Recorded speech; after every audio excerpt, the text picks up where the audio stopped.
and today we're doing something a little bit different. Today I am the special guest. I have my very dear friend here with me, Miss Ghia. Hey, hey. She is literally my day one. She's been with me since I put out my very first song, Ego, on SoundCloud. And so I thought it would be perfect for her to be the one to sit and talk with me about my upcoming album, The Love Trap. I am so excited to be here because, Camille, you are amazing. And started off as your choreographer. Yes. Kind of went into being creative director, and we just took off from there. And she's hilarious. How can you not? Let's start by just talking about Love Trap. Congratulations. Thank you. On coming out with your album. Yes, it's been a long time coming. So, what inspired you to write this album? I came up with the title The Love Trap like way back in 2014, and it started because I really just liked trap music. Like I loved like Waka Flocka. I liked all like the Rick Ross beats. I love like how cinematic they were. So it started out with me wanting to make a whole project writing love songs over beats like that. And so I was like, oh, it would be cute to call it The Love Trap. And that project never happened, but I always had the title in my mind, and it just was perfect for the body of work that I had.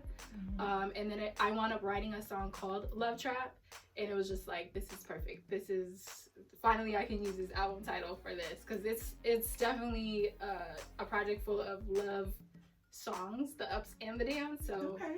yeah. Tell us who you worked with on this album. I have a few different producers on the album, but I really just work with one engineer. He's been with me from the very beginning. His name is Ray McKay. I do all my recording with him, and it's just really us. Like, we're a team, and so he's who I worked with from start to finish on the whole project.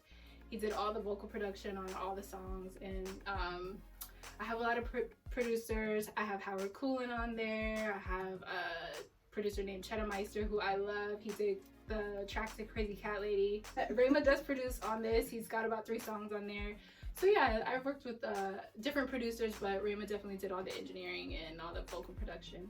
That's awesome. Well, shout out to Ray McKay, right? Yes. And all the other producers on the album.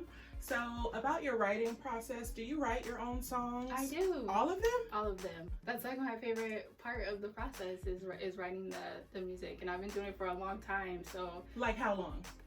well, I started writing poetry when I was little, and then I started turning them into songs. So I recorded my first song in a studio when I was in high school.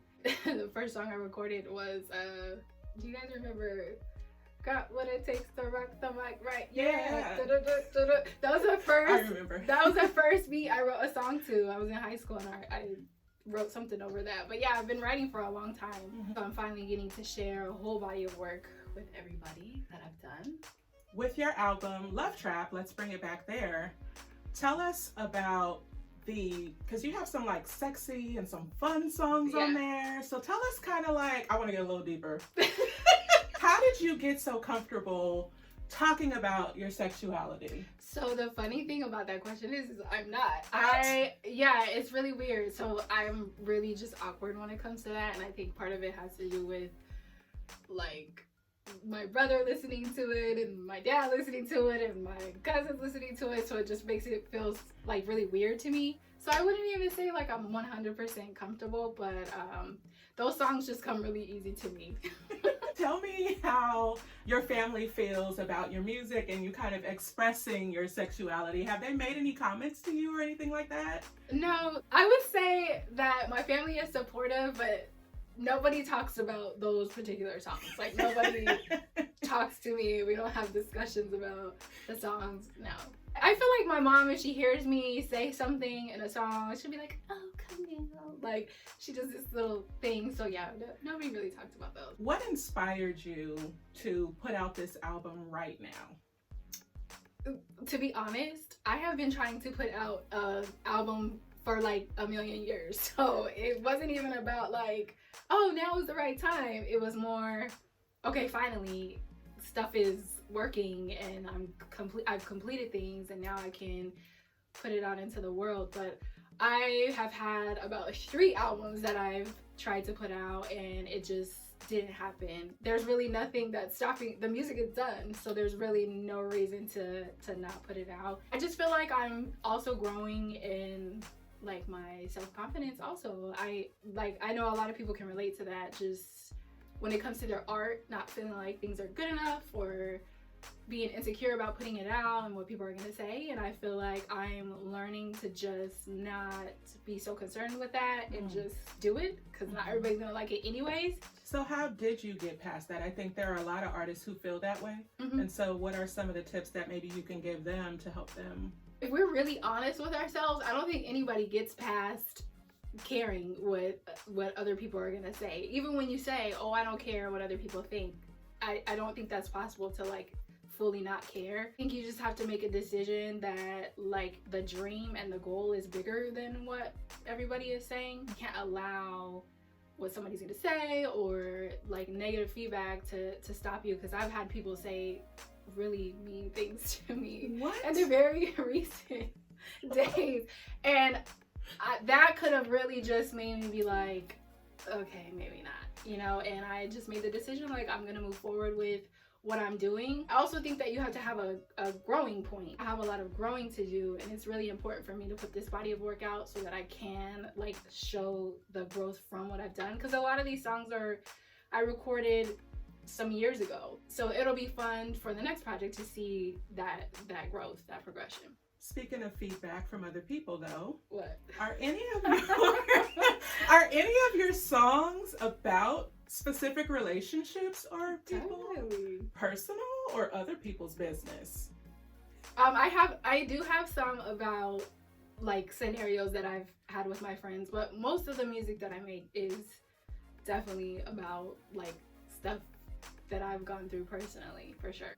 I have put out songs in the past, just throw them up on SoundCloud, and I wrote a couple songs about some exes, and they definitely knew they were about them, and they definitely asked me if they were about them, and that was that. And you said no. Oh, no. I admitted it. Okay. I like to go the Taylor Swift route. Like, I want you to know I wrote this song about you. So speaking of, what are your top 3 favorite songs on the album? However you want to give it to us. Okay, so my favorite song of all time that I've ever written definitely is the title track, Love Trap. My second favorite song, probably Look What You Started, because it's more fun. I feel like I do like a lot of mid-tempo stuff, and I kind of switched it up on that song, more talking it than singing it, so I really like that one. And actually that one is about a person, so. And probably Out of Character. Out of Character was a big song for me. A lot of vocals were on that song. A lot of time went into that song. The stacks, the harmonies that I did on that song, I love that song. So yeah, those are my top 3. Love Trap, Out of Character, and then Look What You Started. I think that when we hear a particular song, the one where you're driving on all these different freeways, name all the freeways, girl. I forgot about that song. So that's funny. So I mean, you were just hopping and skipping. Okay. Is that true? I totally forgot that song is even on the album, so that's funny. I decided to put that song on the album because it just fits so perfectly with the vibe of the album. But I actually did that song some years ago. It is about a particular person. It's about my ex-boyfriend.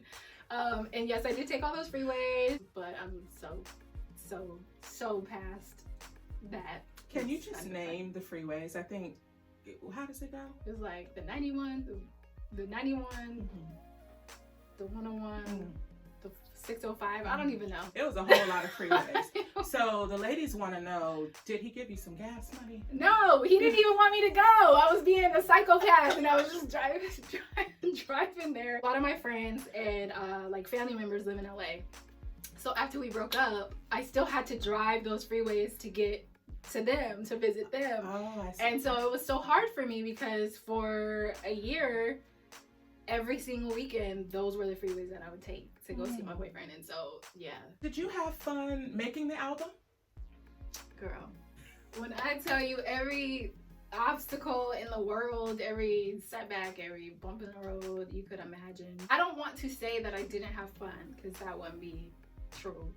I had fun, you know, writing, and I had fun creating different sounds, but it was definitely a challenge to get this completed. Honestly saying, I'm very happy that it's gonna be done and I can move on and move to the next thing because it has been a process for sure. What was the one song though that you were like, ooh, this is it, I had fun making it? I felt the vibe in the studio. I didn't have to do that many takes, or you know how that vibe is in the studio where you're just like, I'm just flowing.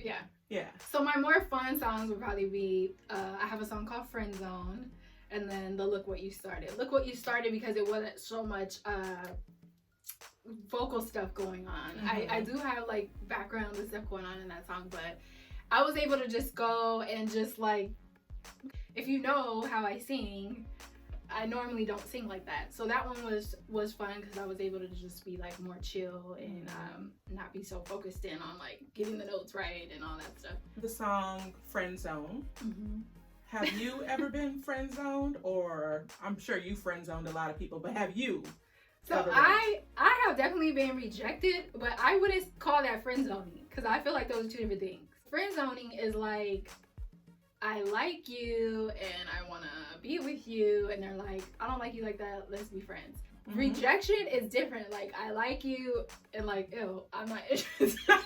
You shoot your shot. I've talked about this on another ILLE episode. So I've been rejected in the sense of like, I find someone attractive and I'm like, oh, da, da, da, and then they don't feel like that. But that song was about me having to friend zone people and then their reaction to that. Yeah. And women in general, because acting up. And that's what that song is about. Because you don't take no for an answer. What's it like being in a love trap? Like, describe to us what that is. I wound up writing a song called Love Trap. And the song is so dear to my heart because it really is just about loving people, and everybody is in a love trap. It doesn't necessarily have to be a bad thing either. When we're in love, we're choosing to be in that. We're caught up in that. We're wrapped up in that. And so for me, the whole love trap thing was me basically saying like, I've been just disposed of in some situations by men, and I've been literally dogged out by men, and at the end of the day I'm still willing to love. I still want to be loved. I still want somebody to love me. It's just saying like, no matter how bad it gets, like we still keep going back to it. We still want it.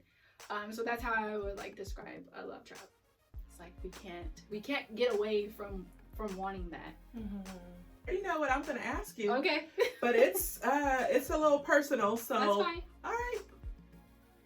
Are you in a love trap right now? I'm not. You are not. Nobody loves me. That's the problem. I haven't even had a boyfriend since 2015. No, 2016 was my last boyfriend. I haven't had a boyfriend since 2016, so I'm definitely not in a love trap. This does not mean hit her up in the DMs. No, or does it? No. Okay, just, we trying to clarify. I don't want. I need a break. You need a break? You've had a break since 2016. There's been a lot of trash in between all those years that I've had to deal with, which led me to write the song Love Trap. Yes. So yeah, I need a break from all of y'all. Okay, that's fair enough. Just now, I feel like I finally am at a place where I really am owning like my own mistakes in love, where I've been like so like angry about like what this man did to me and this man did to me, and they hurt me and they treated me like this, but I really just have come to the realization that I've let them do that. So despite all of the challenges that I've had in love, and despite all the heartbreaks and setbacks and whatever, I still wouldn't trade that because I just feel like it's made me so much stronger in relationships, and my tolerance of foolery, like I have none. That's why I said don't hit me in my DMs, because you don't have time for that. I don't want none of that. I don't want none of that, and I don't want to deal with none of that. So I wouldn't trade that. I would definitely pick the challenges over just never having love, because even in those relationships where it ended bad or I was hurt, there was good in that too. So I wouldn't trade that. On social media, they talk about relationship goals. And you have a song called Forever Love. Mm-hmm. So tell us about that song and how relationship goals applies to it. I have a funny story for that song. So, two people were getting married, who shall remain nameless. One of the people that was getting married asked me to write a song for the wedding. This was years ago. And I said, okay. So when I wrote that song, that was specifically for that wedding. It wasn't for me at all. But again, it just fit so perfectly with the vibe of this album that I wanted to put it on there. But I almost feel like it was a jinx because those people aren't even together anymore. They're not married anymore. And so nothing about it was forever. But it's a good song, and so and it can help other people. To all the lovers out there. Other people can relate. It might be for one of y'all. Somebody's in a forever love. Yes, not me and not them, but somebody is. Yeah, you just have to hang in there through the ups and downs. Like you said, who inspired you? Or really, you can start with Love Trap, or you can talk about your writing or music career in general. I mean, there's a lot of artists that I love, but I pay attention to like a lot of artists who are also writers. So right now, I feel like my biggest, the person that I'm watching the most is Victoria Monet. I'm always paying attention to like what she's writing, what she's working on, because I just feel like she just doesn't miss. She's just such a great creator. Of course, Mariah Carey, Brandy. I listen to so many different artists, and I just pull from that.